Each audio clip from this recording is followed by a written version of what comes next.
శాశ్వతమైన ప్రేమతో మనల్ని ప్రేమిస్తున్నారు యేసు ప్రభువారు. మన కొరకు ఆయన శిలువ మీద ప్రాణం పెట్టారు. ఆయన నమ్మిన వారందరికీ ఉచితంగా రక్షణ ఇస్తున్నారు. ఆ ప్రేమ గల యేసు ప్రభువారు త్వరలో వస్తున్నారు రెండోసారి లోకానికి. ఆయన నమ్మిన వారందరినీ కూడా పరలోకం తీసుకువెళ్తారు. ఆ ప్రేమ గల యేసు ప్రభు నామపేట మిమ్మల్ని అందరినీ కూడా మన కడవరి కాలం కార్యక్రమానికి ఆహ్వానిస్తున్నాను. ప్రియ సోదరి సోదరులారా, గత 5 ఎపిసోడ్లో దేవదూతల గురించి నేర్చుకుంటున్నాం. బైబిల్ గ్రంథం నుంచి దేవదూతల పరిచర్య. ఈ దినాన్ని కూడా అది కొనసాగించబోతున్నాం. అనేక విషయాలు ఉన్నాయి కనుక మనము దేవదూతల గురించి చాలా ఎపిసోడ్లో నేర్చుకోవాలి.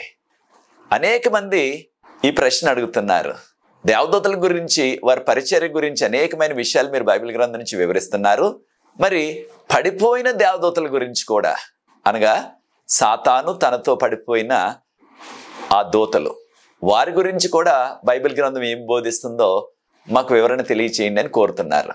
ఆ విషయాలు ఇదనాన్న బైబిల్ గ్రంథం నుంచి నేర్చుకోబోతున్నాం. కనుక ఈ 6వ ఎపిసోడ్లో పడిపోయిన దేవదూతలు, దేవదూతలు పడిపోవటం ఏమిటి అనే విషయాన్ని, ఎలా పడిపోయారు, వారు మనకి ఏ రీతిగా కీడు కలిగిస్తున్నారు అనే విషయాన్ని మనం నేర్చుకోబోతున్నాం.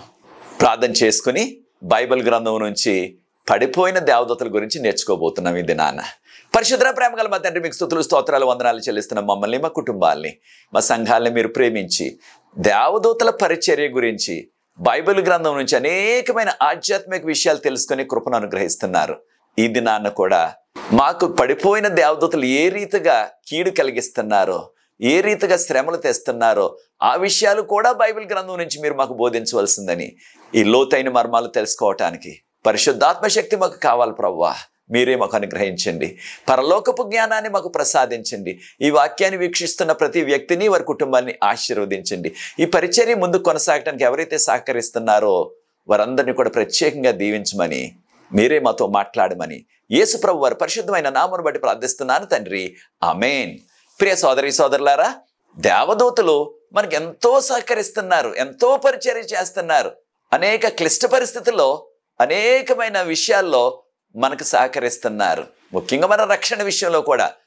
అయితే కొందరు దేవదూతలు పడిపోయారు. పడిపోయిన దేవదూతలు వారు మానవులకు ఎన్నో కష్టాలు కలిగిస్తున్నారు, ఎన్నో శ్రమలు తెచ్చిపెడుతున్నారు, ముఖ్యంగా విశ్వాసులకు చాలా ఇబ్బందులు కలిగిస్తున్నారు.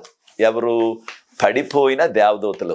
వీరినే మనం కొన్ని ప్రాంతాల్లో దెయ్యాలని, భూతాలని, పిశాచులని, అంధకార శక్తులని, దుష్ట శక్తులని రకరకాల పదాలు వాడుతున్నాం. మనకి బైబిల్ గ్రంథం ఈ పడిపోయిన దేవతల గురించి ఏ వివరాలు తెలియచేస్తుందో అవి నేర్చుకుందాం. అవి నేర్చుకోవటం ద్వారా మనము ఒక ఆధ్యాత్మిక పాఠాన్ని నేర్చుకోగలం. మన ఆధ్యాత్మిక యాత్రలో, మన జీవిత కాలంలో అనేక సార్లు మనకి హఠాత్తుగా శ్రమలు వస్తున్నాయి, కష్టాలు వస్తున్నాయి, ఇబ్బందులు వస్తున్నాయి, అనారోగ్యాలు కలుగుతున్నాయి. అవన్నీ కూడా దేని కొరకు వస్తున్నాయి, మనకి ఎవరు తెచ్చిపెడుతున్నారు అనే విషయాన్ని కూడా ఈ దినాన్న బైబిల్ గ్రంథం ద్వారా మనము తెలుసుకోబోతున్నాం. యెహెజ్కేలు గ్రంథం 28వ అధ్యాయాన్ని ప్రార్థనాపూర్వకంగా చదవండి. ఇది 2 విషయాల గురించి చెప్తుంది. దీన్ని ఇంగ్లీష్లో డ్యూయల్ ప్రాఫెసీ అంటారు. అంటే అనగా 2 విషయాలు. ఒకటి, ఆ రోజుల్లో జీవించిన తూరు రాజు, చాలా గర్విష్టి, చాలా ధనవంతుడు, ఇక నాకు తిరగలేదు, నాకు సాటి అయిన వారు లేరు అన్నట్టుగా ఎంతో గర్వించాడు. ఆయన యొక్క హృదయం, దాన్నే మనం ఈ రోజుల్లో మనసు అంటున్నాం, మైండ్ అంటున్నాం ఇంగ్లీష్లో. ఆయన యొక్క మనసు, ఆయన యొక్క హృదయం ఎంతో గర్వించినట్లుగా చెప్పబడుతుంది. ఈ విషయాలు మనకి యెహెజ్కేలు గ్రంథం 28వ అధ్యాయం 2వ వచనం నుంచి మనం గమనించగలం. ఒక విషయాన్ని కూడా మనం అర్థం చేసుకోవాలా. అదేమిటంటే, దీనిని మన భాషలో ద్వంద్వార్థం అంటే 2 సందర్భాలకు కూడా ఈ యొక్క అధ్యాయంలో ఉన్న విషయాలు అన్వయించుకోవాలన్నమాట. మనం చూడండి, ప్రభువారు ఏమంటున్నారో, నీ యొక్క హృదయం ఎంతో గర్వించి నేను దేవుని స్థలంలో కూర్చున్నాను అనుకున్నావు నీవు అంటున్నారు. ఏ మానవుడైనా సరే నేను దేవుణ్ణి, చాలా సందర్భాల్లో చాలా మంది నేను దేవుడిని చెప్పుకునేవారు ఉన్నారు, నేను దేవుని స్థానంలో కూర్చున్నానని కూడా చెప్పుకునేవారు ఉంటున్నారు, ఆ రోజుల్లో ఈ రోజుల్లో కూడా. అయితే బైబిల్ గ్రంథంలో నేను దేవుడిగా ఉండాలి, నేను దేవుని స్థానంలో కూర్చోవాలి అని ఎవరు అనుకున్నారు అని ఒక్కసారి మనం బైబిల్ గ్రంథాన్ని పరిశీలించినట్లయితే, దీనిలో మనకి యెషయా గ్రంథం 14వ అధ్యాయం 12 నుంచి 14 వరకు ఉన్న వాక్య భాగాన్ని మనం ప్రార్థనాపూర్వకంగా ధ్యానించినట్లయితే యెషయా గ్రంథం 14వ అధ్యాయం 12వ వచనంలో లూసిఫర్ గురించి చెప్పబడ్డది. మన యొక్క భాషలో తెలుగులో లూసిఫర్ అనే మాట వాడకుండా తేజో నక్షత్రమా, వేకువ చుక్క అన్నారు. లూసిఫర్ అనే ఆ పేరుకి అర్థం తేజో నక్షత్రం, వేకువ చుక్క. మూల భాష అయిన హీబ్రూ, యెషయా గ్రంథం హీబ్రూ భాషలో రాయబడ్డది. ఆ హీబ్రూ భాషలో యెషయా గ్రంథం 14వ అధ్యాయం 12వ వచనాన్ని గమనించినట్లయితే అదే రీతిగా ఇంగ్లీష్లో కూడా చాలా తర్జుమాల్లో లూసిఫర్ అని మాట వాడారు. యెషయా గ్రంథం 14వ అధ్యాయం 12వ వచనంలో మన భాషలో లూసిఫర్ అనే పేరును వాడకుండా దానికి ఉన్న అర్థాన్ని తేజో నక్షత్రమా, వేకువ చుక్క, ఎలా పడిపోయావు అన్నారు. కనుక ఖచ్చితంగా యెషయా గ్రంథం 14వ అధ్యాయం 12 నుంచి 17 వరకు ఉన్న వాక్య భాగం ఖచ్చితంగా లూసిఫర్కి చెందినది. యెషయా గ్రంథం 14వ అధ్యాయం 13లో లూసిఫరు ఏమనుకుంటున్నాడు? నేను దేవుని యొక్క సభాపర్వతం. దేవుని యొక్క సభాపర్వతం పేరేమిటి? దాన్ని పరలోకములో ఉన్న సియోను. ఆ పరలోకంలో ఉన్న సియోను పర్వతం మీద నేను కూర్చోవాలనుకున్నాడు. అక్కడ దేవుడు ఆయన సింహాసనం మీద సింహాసనాసీనులై ఉండి ఈ విశ్వాన్నంతని కూడా పరిపాలిస్తున్నారు. అంటే లూసిఫర్లో పుట్టిన ఆ దుష్ట ఆలోచన ఏమిటంటే నేను కూడా ఈ పర్వతం మీదే కూర్చోవాలి. ఇంకొక అడుగు ముందుకు వేసి లూసిఫర్ ఏమనుకున్నాడో చూడండి. యెషయా గ్రంథం 14వ అధ్యాయం 14వ వచనం. యెషయా గ్రంథం 14వ అధ్యాయం 14వ వచనంలో నేను మహోన్నతునితో సమానునిగా ఉందును. మహోన్నతుడంటే దేవుడు, తండ్రి అయిన దేవుడు. ఆయనతో సమానంగా ఉండాలంటే నేను కూడా దేవుడైపోవాలా, నేను కూడా ఆ దేవుడు కూర్చుంటున్న పరిశుద్ధ పర్వతమైన సియోను మీద నేను కూర్చోవాలా అన్న ఆ దుష్ట ఆలోచన లూసిఫర్లోకి వచ్చింది. కనుక యెషయా గ్రంథం మనకెంతో విపులంగా చెప్తుంది, దేవునిలా ఉండాలి, నేను దేవుని యొక్క సభాపర్వతం మీద కూర్చోవాలనుకున్న ఆ వ్యక్తి లూసిఫర్. లూసిఫర్ ఒక దేవదూత. యెహెజ్కేలు గ్రంథం 28వ అధ్యాయంలో అనేకమైన వివరాలు ఉన్నాయి మనకి. యెహెజ్కేలు గ్రంథం 28వ అధ్యాయం 11 నుంచి 20 వరకు ఉన్న వాక్య భాగాన్ని మనం ప్రార్థనాపూర్వకంగా చూసినట్లయితే ఇక్కడ లూసిఫర్ అనే పదం వాడలేదు, కానీ లూసిఫర్ గురించిన వివరణ అంతా కూడా ఇక్కడ వివరించబడ్డది.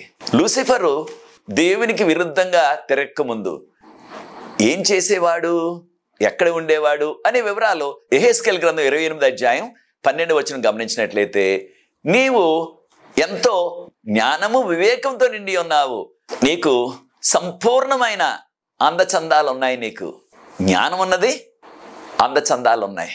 ఇక ఎవరు కూడా అందంలో కానీ జ్ఞానంలో కానీ లూసిఫర్కి సాటి అయిన వారు లేరు, దేవుడు తప్ప. అంతగా దేవుడు ఆశీర్వదించారు, ఆ విధంగా సృష్టించారు. యెహెజ్కేలు 28వ అధ్యాయం 13వ వచనం ఒకసారి గమనించినట్లయితే ఏదేను తోటలో ఉన్నావు. ఈ ఏదేను తోట ఈ భూమి మీద దేవుడు సృష్టించారు. ఈ యొక్క ఏదేను పరలోకానికి సాదృశ్యంగా చెప్పబడ్డది. పరలోకంలో లూసిఫరు ప్రభువుకు సేవలు అందించారు. యెహెజ్కేలు గ్రంథం 28వ అధ్యాయం 14వ వచనం గమనించినట్లయితే ఇక్కడ నీవు అభిషేకం పొందిన కెరూబువు. ఇంగ్లీష్లో అనాయింటెడ్ చెరూబ్ అన్నారు. అభిషేకం పొందిన కెరూబు అనగా దేవుని సన్నిధిలో దేవునికి గొప్ప పరిచర్య చేయటానికి, దేవుని యొక్క సింహాసనం వద్ద ఈ విశ్వమంతటికి కూడా ఏ ప్రాముఖ్యమైన వర్తమానం అందించాలన్నప్పటికీ దేవుడు అభిషేకం పొందిన కెరూబు అయిన లూసిఫర్ను పంపించేవారు. కనుక ఇది ఖచ్చితంగా మానవులను గురించిన వివరణ కాదు. మానవులు ఎవరు కూడా దేవుని సన్నిధిలో అభిషేకం పొందిన కెరూబులుగా ఎవరు కూడా పనిచేయలేదు.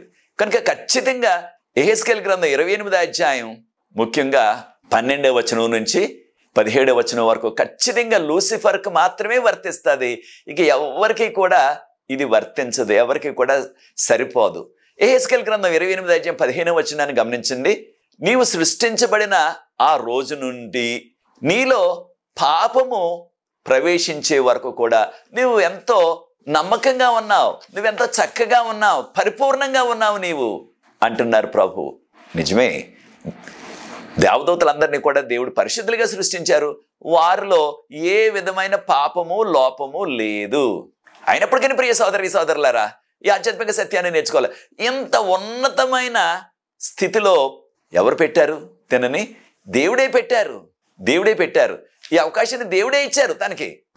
మనకు వెంటనే వచ్చే ప్రశ్న ఏంటంటే, పరిశుద్ధమైన దేవదూత పరలోకంలో ఆ పరిశుద్ధ లోకంలో దేవునికి వ్యతిరేకంగా తిరగాల అని ఆ దుష్టబుద్ధి, దేవునితో సమానంగా ఉండాలి, నేను దేవుణ్ణి అయిపోవాలా, మహోన్నతునితో సమానంగా ఉండాలా అనే ఆ దుష్ట ఆలోచన, పాపపు ఆలోచన ఎలా పుట్టింది అనే ప్రశ్న మనకు అందరికీ కూడా వస్తుంది.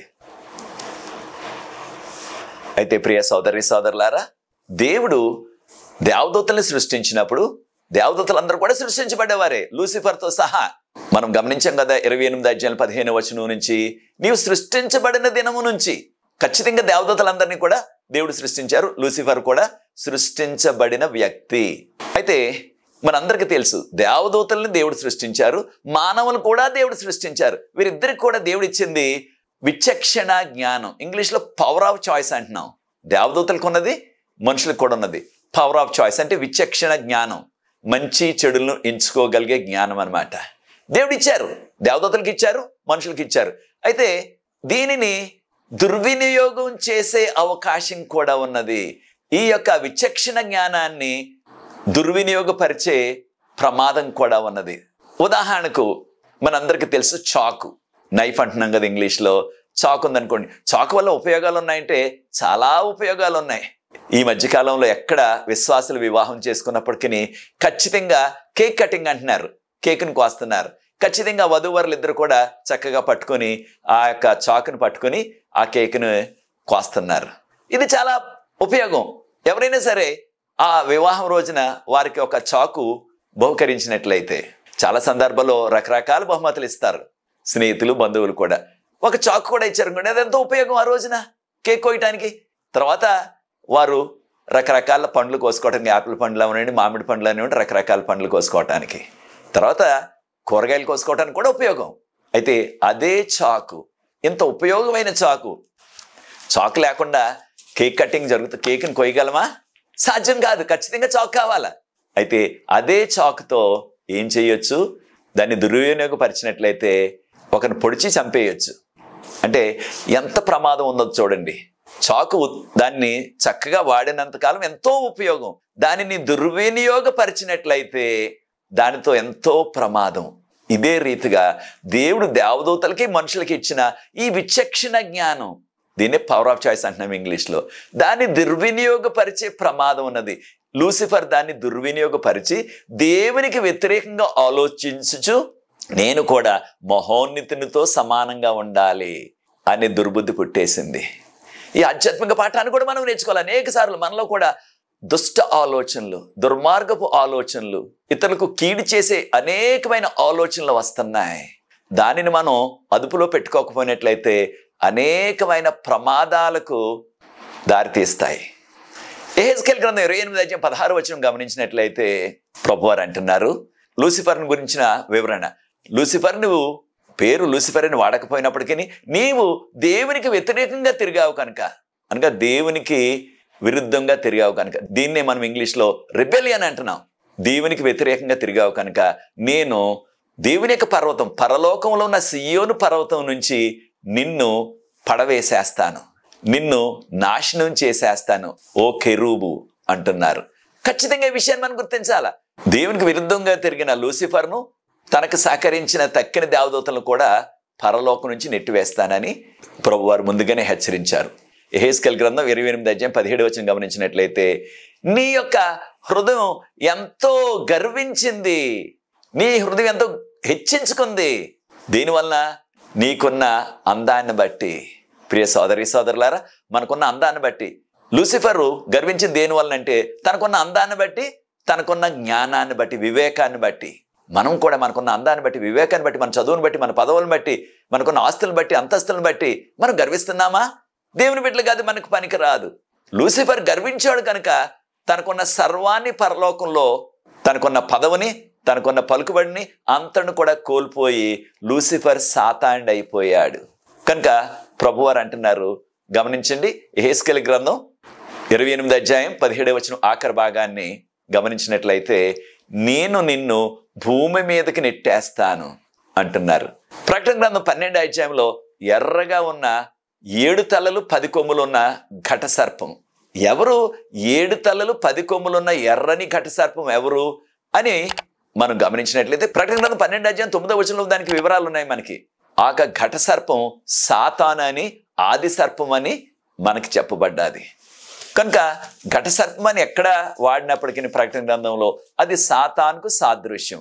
ప్రకటన గ్రంథం 12:7 అంతటి పరలోకంలో యుద్ధము జరిగాను. ఎవరెవరికి? మిఖాయేలుకు తన దేవదూతలకు, ఈ యొక్క ఘట సర్పానికి తన దేవదూతలకి యుద్ధం జరిగింది. ప్రకటన గ్రంథం 12:8 ఈ ఘట సర్పము తన దేవదూతలు ఆ యుద్ధంలో ఓడిపోయారు. ఇది పరలోకంలో జరిగిన యుద్ధం. అనగా ఈ యుద్ధం బాంబులతోటో, ఈ రకరకాల క్షిపణులతోటో, యుద్ధ విమానాలతో వాటితో జరిగినది కాదు. పరలోకంలో ఇది మాటల యుద్ధం. ఈ రోజుల్లో మనం మాటల తోటాళ్ళు అంటున్నాం. ఆ విధంగా జరిగిన ఈ యుద్ధం. ఎప్పుడైతే లూసిఫరు తనతో సహకరించిన దేవదూతలు వారు దేవునికి విరుద్ధంగా తిరిగారో వారందరినీ కూడా దేవుడు పరలోకం నుంచి నెట్టేసినట్లుగా ప్రకటన గ్రంథం 12:9 ఎంతో విపులంగా చెబుతుంది మనకి. వారిని పరలోకం నుంచి నెట్టేశారు. ఒక విషయాన్ని కూడా మనం తెలుసుకోవాలా. లేకపోయినట్లయితే ఆది సర్పం, ఆ ఘట సర్పం, దానినే ఆది సర్పం అంటున్నాం. దానినే సాతానుడు, లూసిఫరు. తనతో పాటు ఎంతమంది దేవదూతలు పరలోకం నుంచి నెట్టివేయబడ్డారంటే 3వ వంతు దేవదూతలు. 3వ వంతు దేవదూతలు, పరలోకంలో ఉన్న దేవదూతలు 3వ వంతు లూసిఫర్కు దేవునికి విరుద్ధంగా వారు పోరాటం చేశారు. కనుక ప్రకటన గ్రంథం 12:3 యోహాన్ గారికి ఒక అద్భుతం కనిపించింది. ఎర్రగా ఉన్న ఘట సర్పం, 7 తలలు 10 కొమ్ములు ఉన్న దానికి, దాని యొక్క తోక ఘట సర్పం సాతాండు అని నేర్చుకున్నాం మనం. ఘట సర్పం సాతాండు అని మనం బైబిల్ గ్రంథంలో నేర్చుకున్నాం. ప్రకటన గ్రంథం 12:4 దానికి ఉన్న తోక, దేనికి ఉన్న తోక? ఆ ఘట సర్పానికి ఉన్న తోకతో పరలోకం నుంచి 3వ వంతు నక్షత్రాలు భూమి మీదకి లాగబడ్డాయి, భూమి మీదకి పడవేయబడ్డాయి అని చెప్పబడ్డది. ఈ యొక్క పరలోకపు నక్షత్రాలంటే ఎవరికి సాదృశ్యం అనే విషయాన్ని కూడా మనం నేర్చుకోవాలి. ప్రకటన గ్రంథం 1:20 యోహాను, నువ్వు చూచిన ఈ నక్షత్రాలు 7 నక్షత్రాలు 7 దేవదూతలకి సాదృశ్యం. కనుక ప్రకటన గ్రంథం 12:4 ఆ ఘట సర్పము తోక ద్వారా ఈ భూమి మీదకి పడవేయబడిన 3వ వంతు నక్షత్రాలు, ఆకాశపు నక్షత్రాలు లేకపోతే పరలోకపు నక్షత్రాలు దేవదూతలకి సాదృశ్యం. 3వ వంతు దేవదూతలు లూసిఫర్తో ఈ భూమి మీదకి వచ్చేశారు. వారినే మనం దురాత్మలని, దెయ్యాలని, భూతాలని, అపవిత్రాత్మలని, చీకటి శక్తులని, అంధకార శక్తులని, రకరకాల పేర్లతో మనం పిలుస్తున్నాం. ఈ విషయాన్ని మనం గుర్తించాలా. ప్రియ సోదరి సోదరులారా, లూసిఫర్ ఈ భూమి మీదకి పడగొట్టబడ్డాడు కనుక లూసిఫరు అప్పటి నుంచి సాతాను అనే మాటతోనే మనం పిలుస్తున్నాం. సాతాను తన యొక్క అనుచరులైన పడిపోయిన దేవదూతలు, వారు ఖచ్చితంగా బైబిల్ గ్రంథం అంతా కూడా అతడు, ఇంగ్లీష్లో హీ అంటున్నాం అనగా పుల్లింగం అనమాట. అతడు చాలాసార్లు సాతాను వచ్చింది, సాతాను వెళ్ళింది అన్నట్టుగా మనం స్త్రీలింగంలాగా వాడుతూ ఉంటాం. అది సరికాదు. సాతాను సర్పరూపంలో వారిని మోసం చేయడానికి ఏదేని తోటలో ప్రవేశించాడు. ఈ విషయాలు మనం ఆదికాండం 3:1 నుంచి గమనించినట్లయితే ఆ సర్పము అవ్వను ప్రశ్నించింది. ఏమని?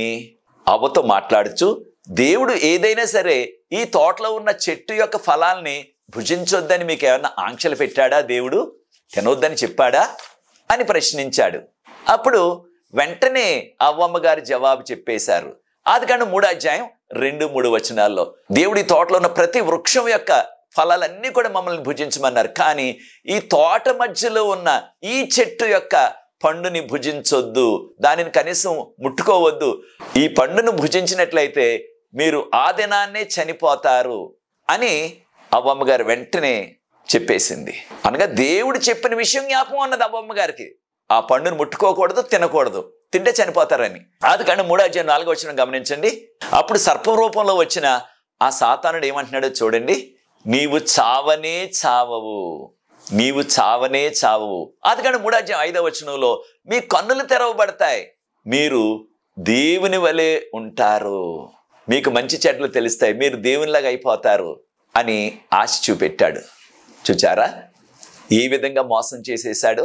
ఆ మోసపు మాటలను విని అవ్వమ్మ గారు పండు కోసుకొని తినేసింది. మనందరికీ తెలుసు.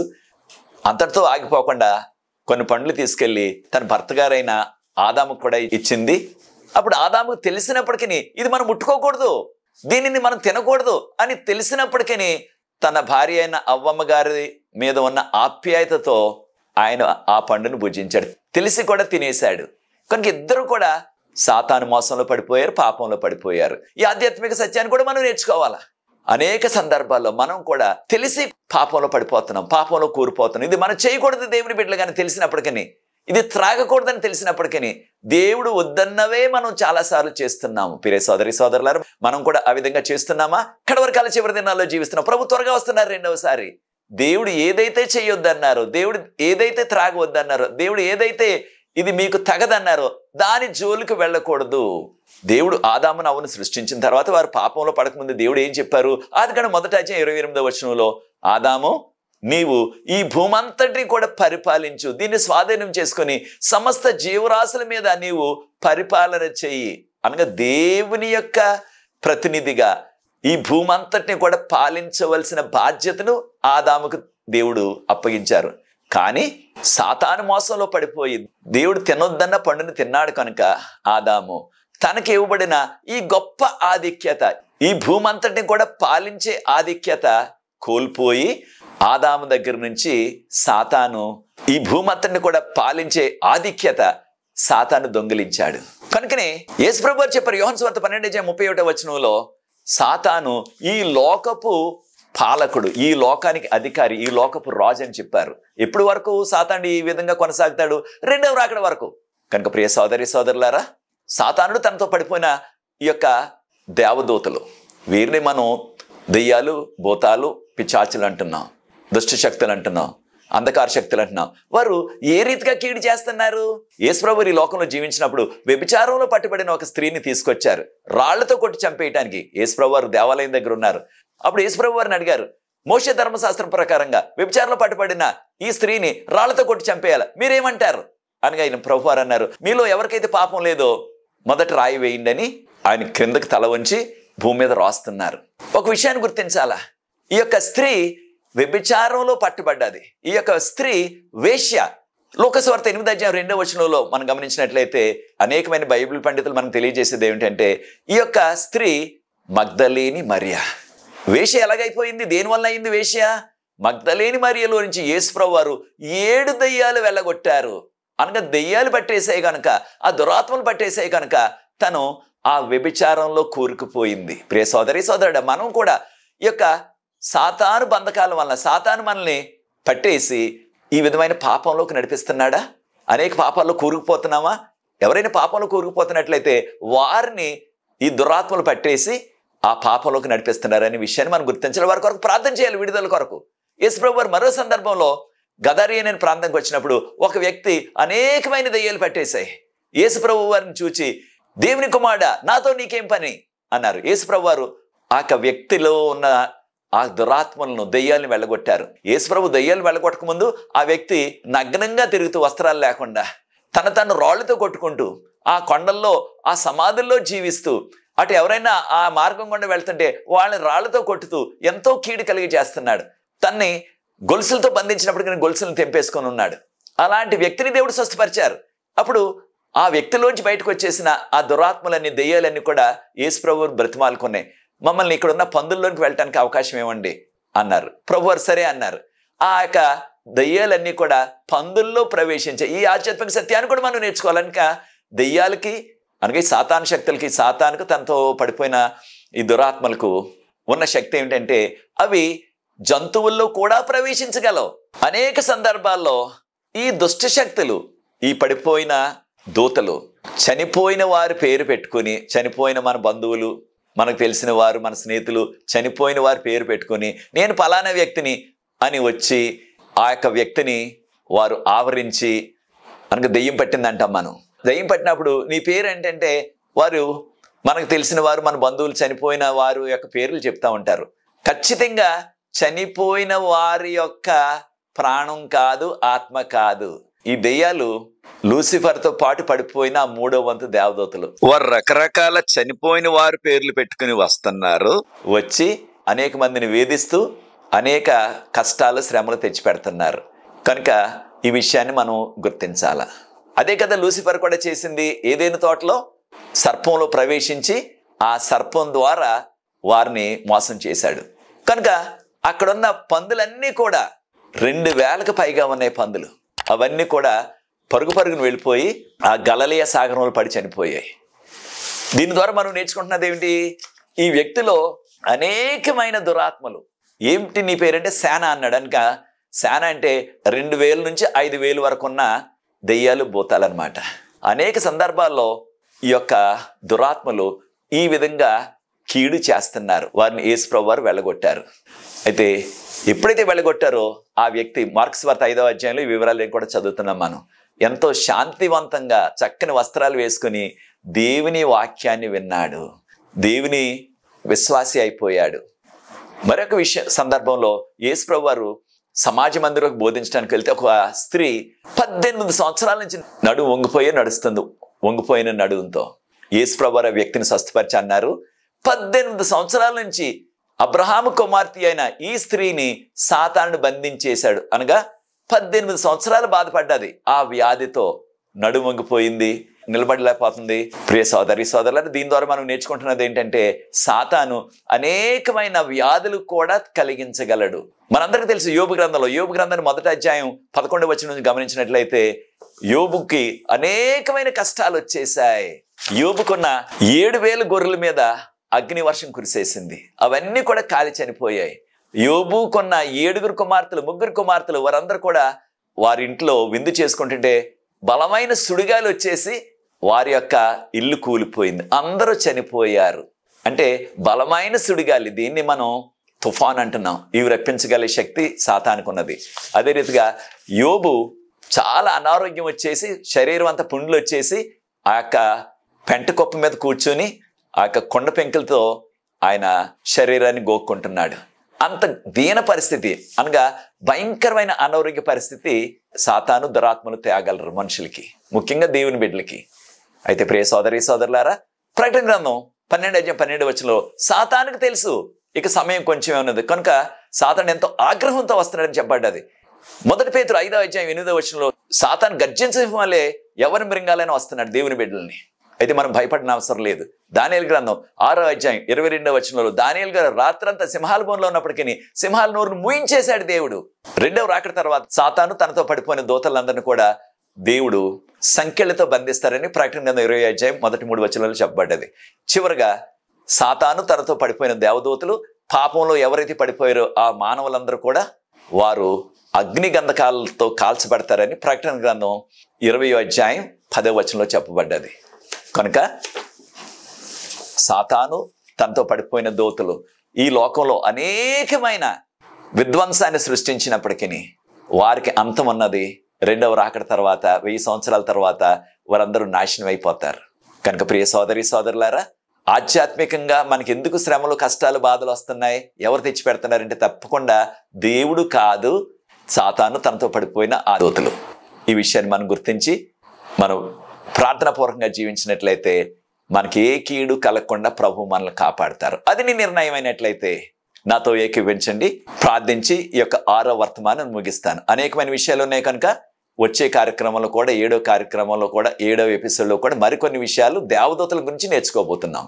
ప్రార్థన. పరిశుద్ధ ప్రేమగల మా తండ్రి, మమ్మల్ని ప్రేమించి మాకు ఇచ్చిన యొక్క వర్తమానానికి వందనాలు చెల్లిస్తున్నాం. సాతాను తనతో పడిపోయిన దేవదూతలు అనేకమైన విధ్వంసం మాకు సృష్టిస్తూ అనేకమైన శ్రమలు తెస్తున్నారు. మీ కృపతో మమ్మల్ని కాపాడుతున్నారు, వందనాలు చెల్లిస్తున్నాం. మీ యొక్క పరిశుద్ధమైన దేవదూతల సాన్నిధ్యాన్ని మాతో ఉంచి మాకు భద్రత ఇస్తున్నారు, వందనాలు చెల్లిస్తున్నాం. కార్యక్రమం వీక్షించిన ప్రతి వ్యక్తిని ఆశీర్వదించండి. ఈ పరిచర్య ముందుకు కొనసాగడానికి ఎవరైతే సహకరిస్తున్న వారందరినీ ఆశీర్వదించవలసిందని యేసుప్రభువు వారి పరిశుద్ధమైన నామమును బట్టి ప్రార్థిస్తున్నాను తండ్రి, ఆమేన్. ప్రియ సోదరి సోదరులారా, ప్రభు మిమ్మల్ని ప్రేరేపించినట్లయితే పరిచర్య ముందు కొనసాగడానికి తెర మీద వచ్చే నంబర్కు నన్ను సంప్రదించండి. మీరు కూడా సహకరించండి. ఈ పరిచర్యలో పాలిభాగస్తులు అవ్వండి. ప్రభు మిమ్మల్ని ప్రత్యేకంగా దీవిస్తారు. మనకు ప్రార్థనా బృందం ఉన్నది. ప్రతి సాయంత్రం కూడా విజ్ఞాపన ప్రార్థన చేస్తున్నాం. అనేకమైన జవాబులు ప్రవేశిస్తున్నారు. మీరు కూడా ఈ అవకాశాన్ని సద్వినియోగం చేసుకోండి. God bless you. ప్రభు మిమ్మల్ని దీవించుగాక.